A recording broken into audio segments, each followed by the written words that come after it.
land of opportunity. The Declaration of Independence guaranteed this opportunity.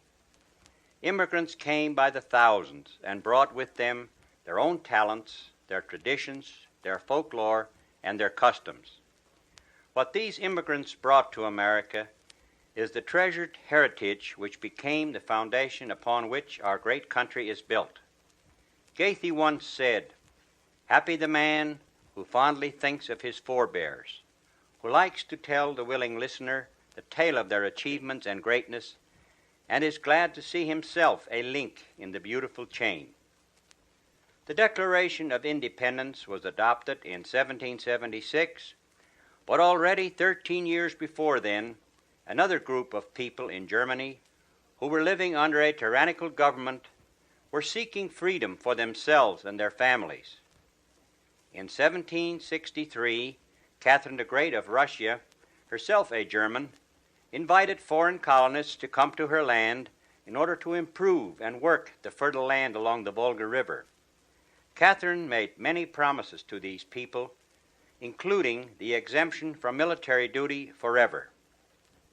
Lured by these promises, approximately 28,000 people from Württemberg, Baden, Alsace, the Palatinate, and Hessen in Germany, as well as a few people from England, Italy, France, Switzerland, Holland, and Sweden, migrated to Russia. The migration continued until 1767. When the German colonists arrived in Russia, they were faced with many difficulties. They had brought insufficient clothing for the severe Russian winter. They had a series of crop failures because they did not know the land, and most of them were not farmers. Entire families were wiped out. The greatest of all the hardships encountered by the German colonists who settled in the Volga region in Russia were the raids by their nomad neighbors, the Kirghiz, and it was almost impossible to endure the hardships caused by these raids. These nomads were a tribe of Mongolians who had for centuries used the flat steppes east of the Volga as grazing land for their cattle and horses.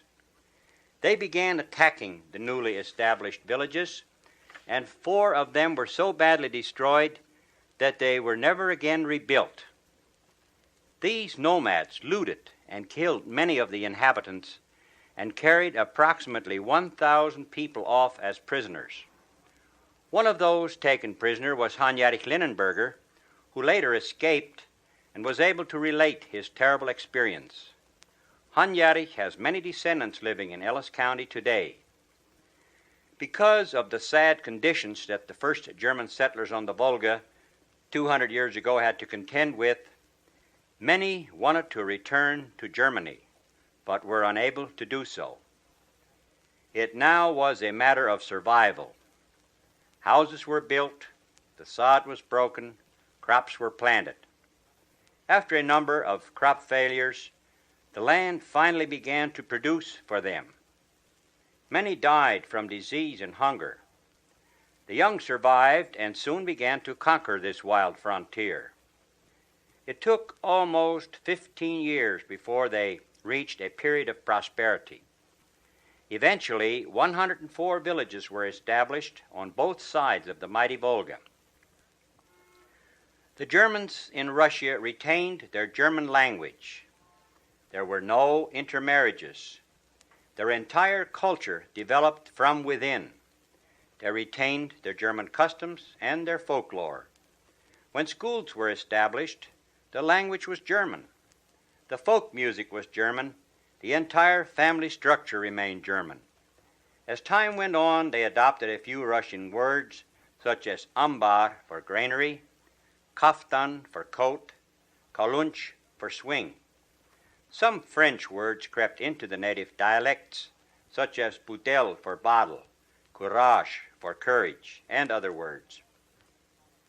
The Volga German colonists, after living in Russia for 1 century, found themselves with a new problem.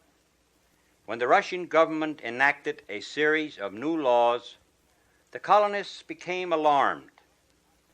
They were accused of not being loyal to the Russian government. the special privilege of self-government was abolished. This privilege had allowed the colonists to elect their own officials. Within the village, physical punishment was often employed to chastise persons convicted of crimes. A group of older men usually were elected to serve as judge and jury. Sometimes women were found guilty of wrongdoing and punished. A folk song which was brought to America 100 years ago describes the way in which a female thief was found guilty and punished. First, there is suspicion, then accusation, the admission of guilt, then the attempt to bribe the judges, and finally the punishment. The song is entitled Die Jährigkadel hat Fett gestohlen.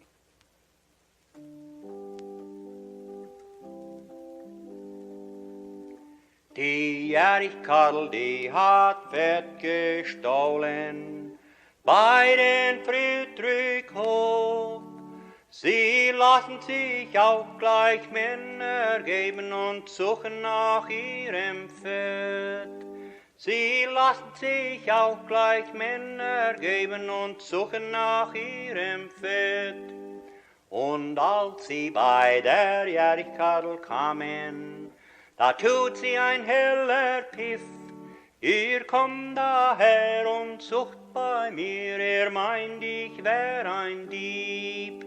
Ihr kommt daher und sucht bei mir, ihr meint, ich wär ein Dieb. Wir wollen dich nicht zum Diebe machen, wir wollen nur gerade mal sehen. Gestern Abend hast du Fett gestohlen und die Leute haben dich gesehen. Gestern Abend hast du Fett gestohlen und die Leute haben dich gesehen. In 1874, a law was passed subjecting all males 20 years of age to serve in the military.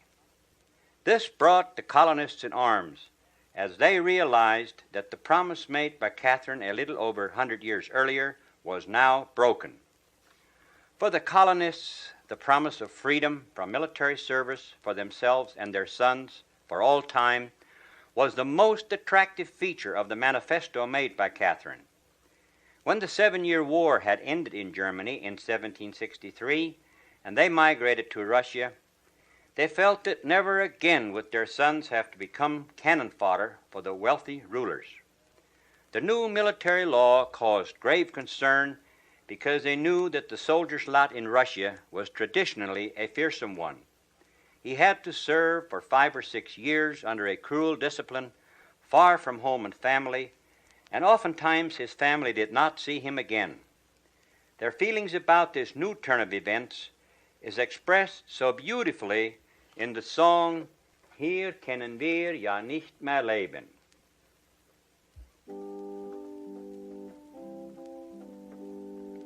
Hier können wir ja nicht mehr leben, weil wir müssen Soldaten geben.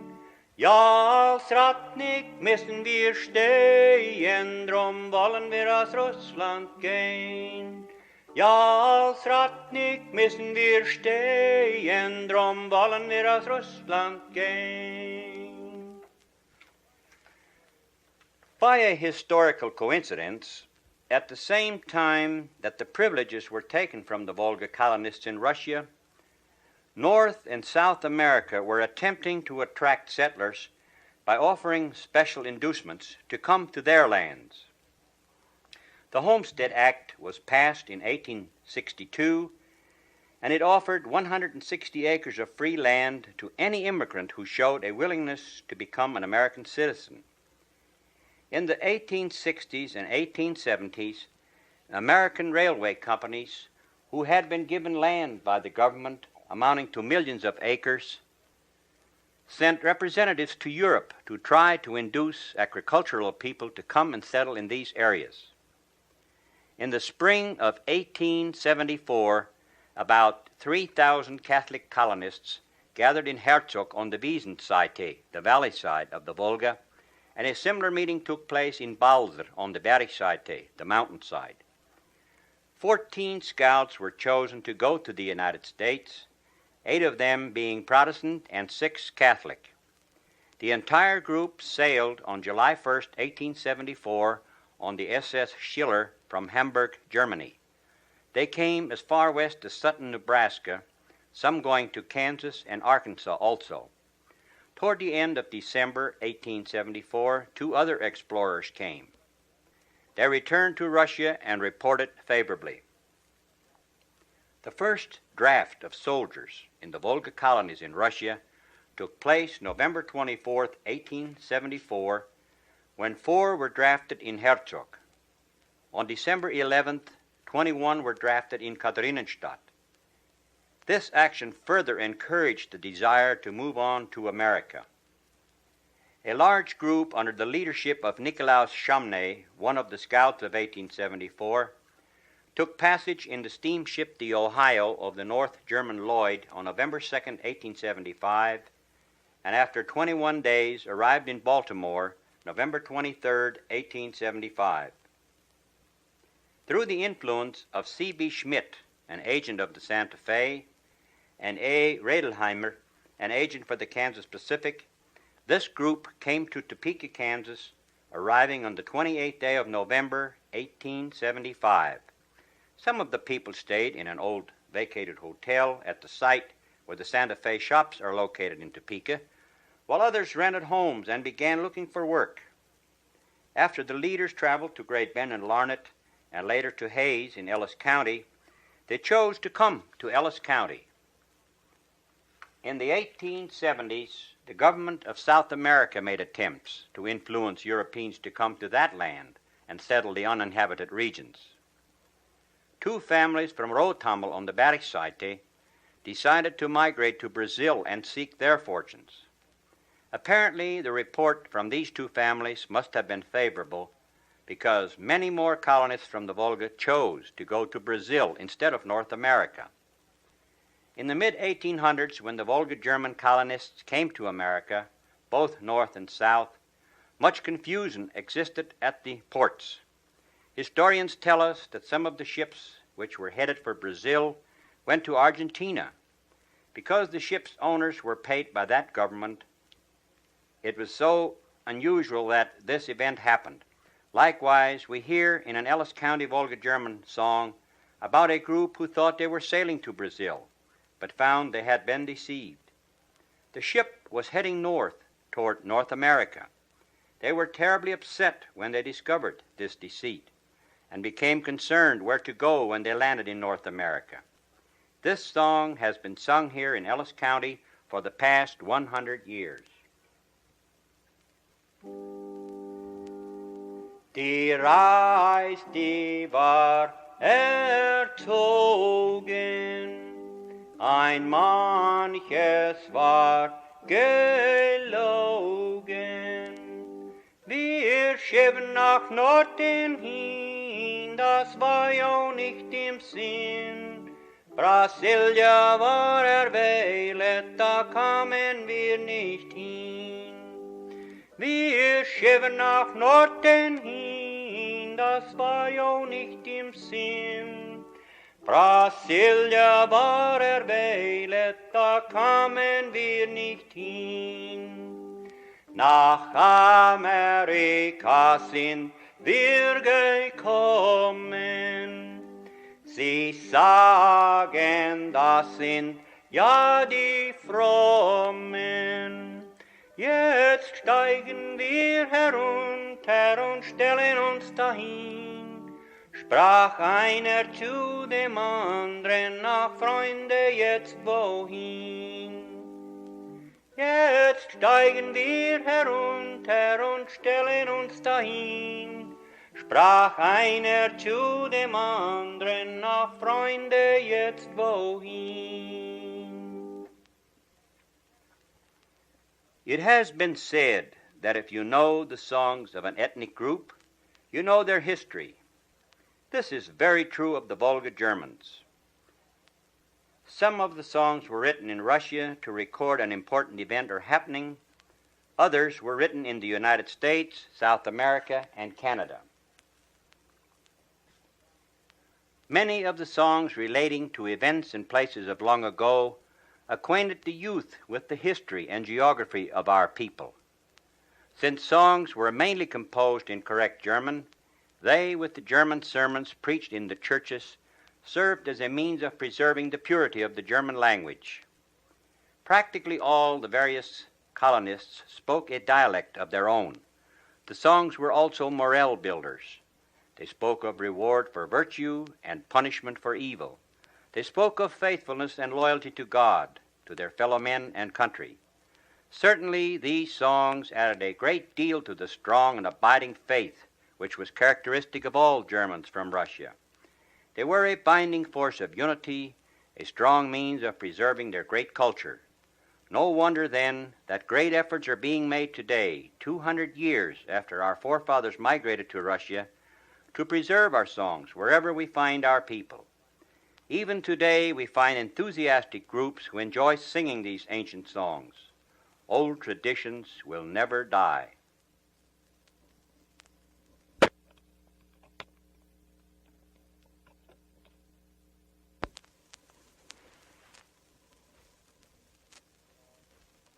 Liebenthal, the first of the Volga German colonies to be established in this area, is located on Big Timber Creek in Rush County. The people came from various villages in Russia.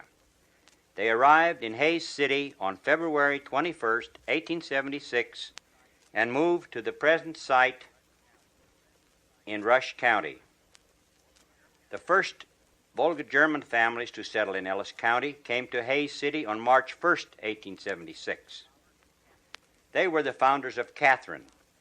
The other villages founded in 1876 in Ellis County were Schenchen, Herzog, Pfeiffer, and Obermonjur. Gustav Freitag wrote, "True folk festivals enhance life and enkindle in people's hearts a warm feeling for humanity, community, and country." The Volga Germans had a number of folk festivals to which were attached many folk customs, but none of the festive feasts were more beautiful than that of Christmas. Besides the spiritual meaning, there is another meaning, the festive meaning, which brought joy and happiness to all. Old folks look for the reunion of their families, the sharing of gifts, and the giving of good wishes. It is a time when hatred is forgotten, when families settle their differences, and only good can come from the celebration of this feast.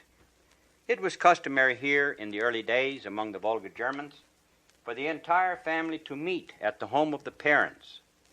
They settled any disagreements that had arisen during the year. With old grievances forgotten and old debts paid, the entire family went to midnight mass. The Volga Germans celebrated the feast of St. Nicholas on December 6th. It was a great day for the children. Stockings were hung the night before and filled with nuts, candy, and apples. In the days when these items were a luxury, this had a great impact on the children.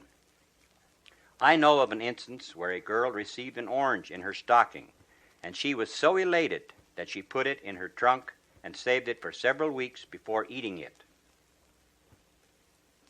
In the weeks preceding Christmas, if the setting sun flooded the evening sky with a bright red glow, the children were told that the Christkind was busy baking cookies for all the girls and boys who had been good during the past season. The tradition of the Christkind dates back to the middle of the 17th century in Germany. A character who was very much a part of the Christmas celebrations was called der Belzniklos. Children could hear the clanging of a chain as he approached the house. He stormed into the room and created a lot of excitement. He was dressed in such a way as to create fear in the hearts of the children. Those who had been disobedient were punishment. There is no historical evidence that the colonists in Russia had Christmas trees. Later on, however, in the 1900s, they did. They had a large shrub in place of a tree which was found on the steppe. It was decorated and enjoyed as much as the most expensive evergreen. Because the tree at Christmas time was not a custom of the Volga Germans in Russia, the colonists in Kansas rarely had a tree. Each home had a beautiful nativity crib, however.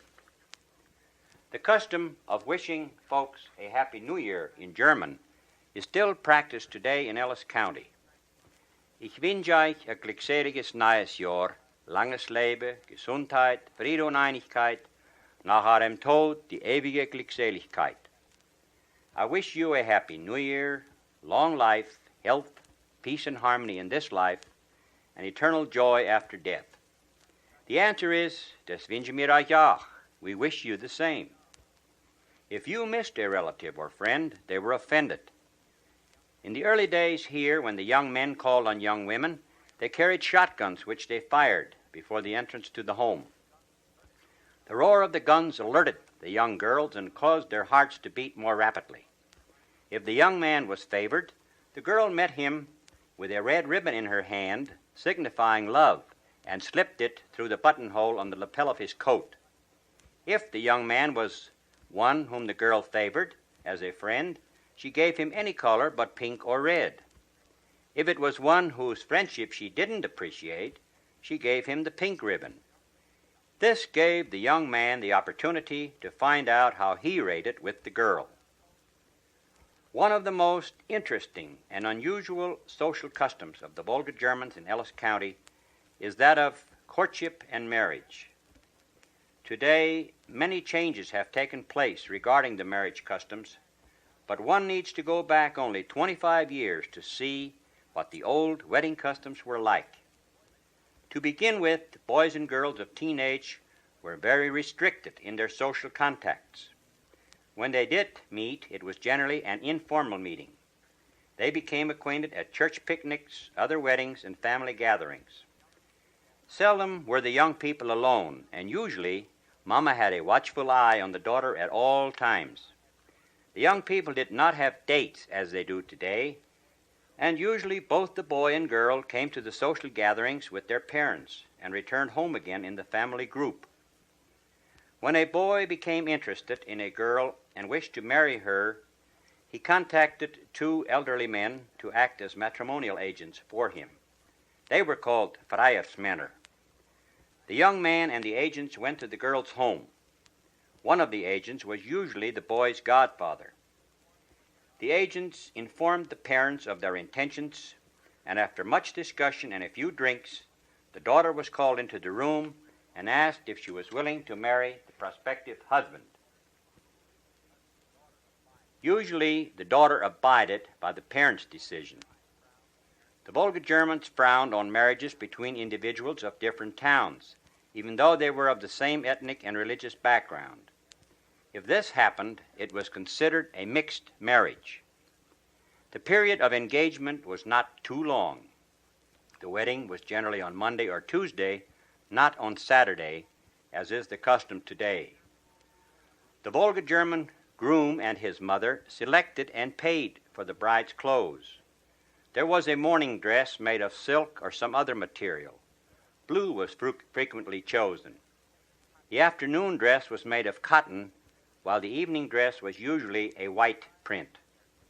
The bride carried no flowers. Usually she did carry a prayer book or rosary. The banns of matrimony were announced for 3 consecutive Sundays immediately before the actual date of the wedding. The purpose for this was to safeguard against any couple getting married when an impediment was known, and the people were in conscience bound to make such impediment known to the interested parties or the pastor. The Volga Germans had an interesting custom for inviting neighbors and friends to their weddings.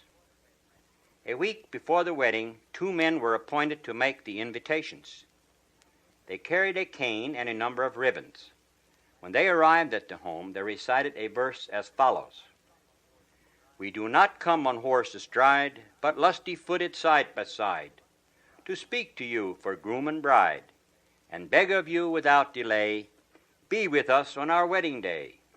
10 geese, they say, and many a hen, in numbers round of 9 and 10, are fattened for the festive meal, and rounded like a wagon wheel. Remember, too, good Aunt Catherine will cook the dumplings thick and lean, and serve them with the choicest meats, together with the reddest beets. The deuce, we nearly did forget. Good brandy will be there, you bet. Now, tie a ribbon on this cane, and we'll invite you all again. Tying a ribbon to the cane was a sign of acceptance to come to the wedding. One exception was Catherine, where written invitations were given. On the wedding day, the groom, his parents, and his attendants walked to the home of the bride. There the young couple knelt on a white cloth which was spread on the floor to receive the blessing of their parents. On the way to church, they were accompanied by the sheathers, the shooters, who would periodically fire away. The bride walked first, accompanied by the groom, and after the service, the groom walked first, followed by the bride. At the wedding, the bride's slipper was stolen and auctioned off to the highest bidder. The money was given to the cooks as payment for their work, and the slipper returned to the bride. The Brautdusch was sung.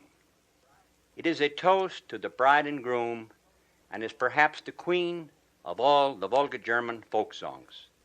In English it says, "Sing with gay and cheerful spirit, bridegroom with your lovely bride, whom today God has entrusted as a helper at your side.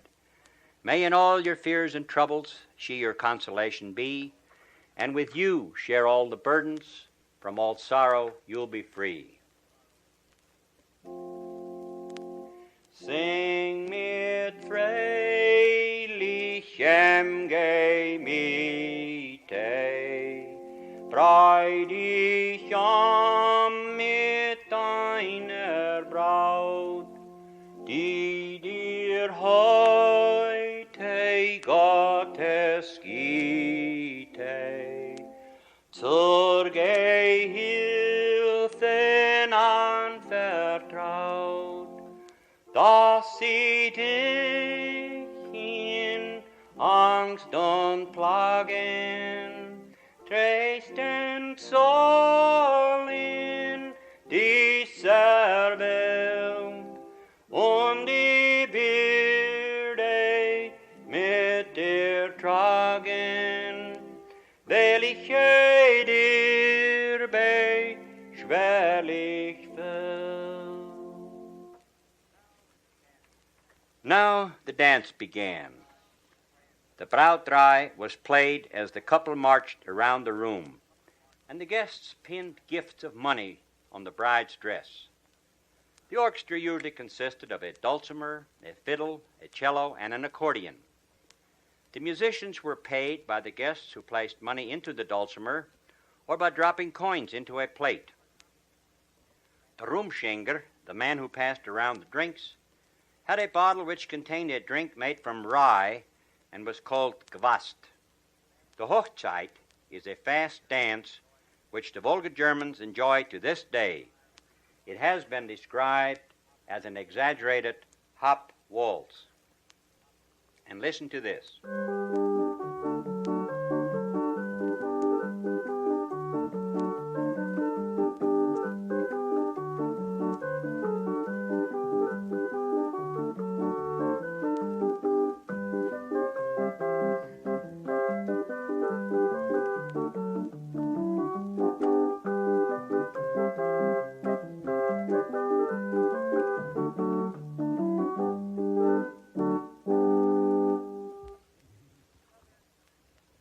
Another of the fascinating aspects of the cultural heritage of the Germans who came from the Volga in Russia and settled in Ellis County concerns traditional folk medicine and folk doctors.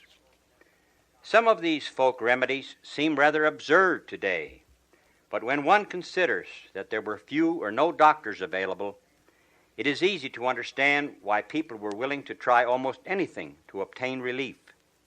To stop the bleeding and reduce the possibility of infection from a bad cut, a cud of chewing tobacco was placed on the wound, tied on tightly with a handkerchief. Boiled in carbuncles were treated by cutting a small piece from a cactus plant and placing it on the wound. Headaches were a common ailment. A few potatoes were peeled and the raw potatoes placed in a headband and tied around the head. To cure warts, you simply tied as many knots as you had warts in a string, buried it, and as soon as it rotted, the warts disappeared. Nosebleeds caused by fist fights or other causes were stopped by allowing the blood to drop on 2 pieces of wood in the form of a cross. Blood poisoning is treated by placing a recently disemboweled duck or other small animal on the inflamed area. It was believed that the heat of the animal's body drew out the poison. Chicken eggs were a common remedy and were used for a variety of ailments. The oil from cooked yolks were applied to burns, while the egg whites were placed on wounds that healed slowly. Children who play vigorously are sometimes prone to throw out their navel.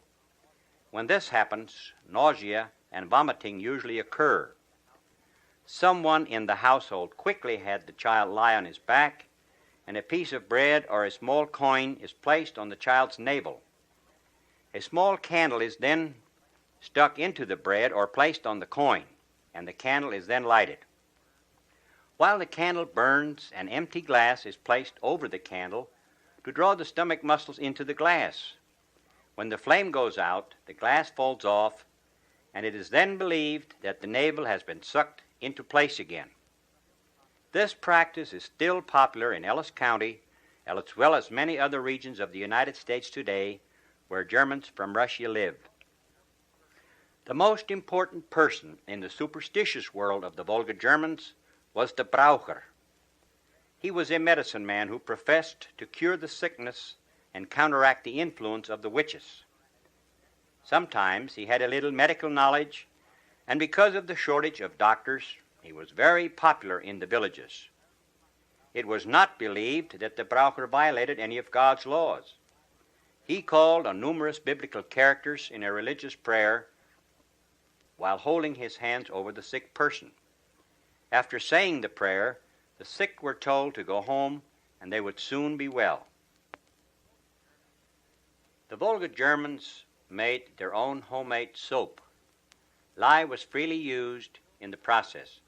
This soap may have caused a common skin rash which was called Darfleck, dry spot. As soon as Mother noticed one of the family members had developed this rash, she sent the afflicted one to the Darfleck doctors. In Munger, folk doctor Mrs. Magdalene Stecklein, and in Antonino, folk doctor Mrs. Joe Gassman, treated this ailment. They had a small baby shoe with a slick, smooth, shiny sole, which they rubbed over the afflicted area and promised the skin rash would soon disappear. Many unusual ailments were found in the folklore of the Volga Germans of Ellis County. For each ailment that was unusual, there was also an unusual cure or treatment. When one had difficulty swallowing, it was believed that the Halszaba, or uvula, was out of place. The uvula is located in the back of the throat, just above the tongue. In Ellis County, Mrs. Magdalene Stecklein, Mrs. Joe Gassman, and Joe Rohr were all expert Halszabazieher, uvula pullers. These folk doctors placed a pinch of pepper on the tongue of the patient, grabbed a hair on the back of the head where the hair come together, and gave a great big jerk. Boom! The Halszaba or uvula was back in place. The midwife played an important role as a folk doctor. The Volga German mother relied heavily on the skill and knowledge of the village midwife to deliver her baby. Every colony in the Volga German settlements had a bone setter who was a combination of bone setter and masseur. These people had a gift from God for setting dislocated and broken bones. Even today, some people still prefer the bone setter to the doctor for their injuries.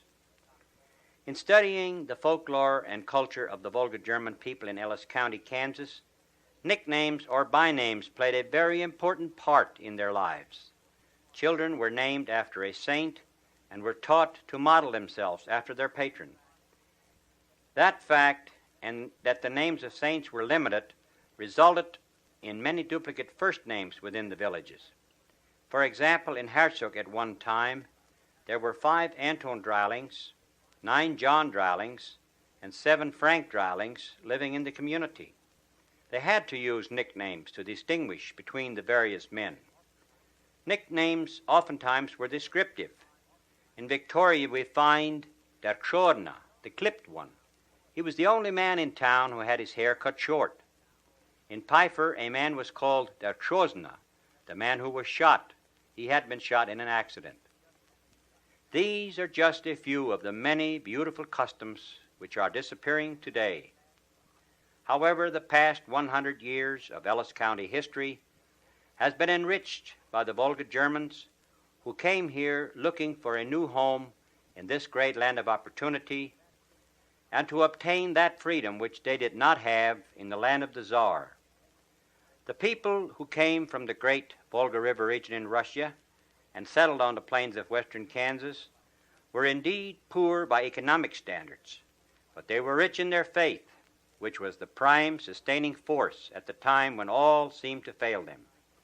Faith made them think positive. When you think positive, you succeed. Negative thinking leads to failure. They had perseverance, intelligence, and above all, they were willing to work. To become American citizens was their greatest ambition.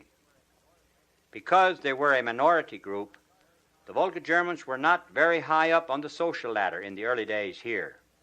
But this does not matter, as they provided their own social activity with the beautiful customs and traditions they brought with them from the old country. The real pioneers of Ellis County, it would seem to me, were those men and women who brought their families here 100 years ago, subdued the prairie with all its hazards, plowed the fields, planted wheat, built roads, fences, bridges, towns, schools, churches, and homes, and provided sons and daughters who are involved in education, business, politics, sports, religion, and the all other activities which have helped America to become a great nation. They felt they owed this country a lot for opening its arms to them in 1876, and they have always been grateful and proud to be a part of this country, proud to be Americans.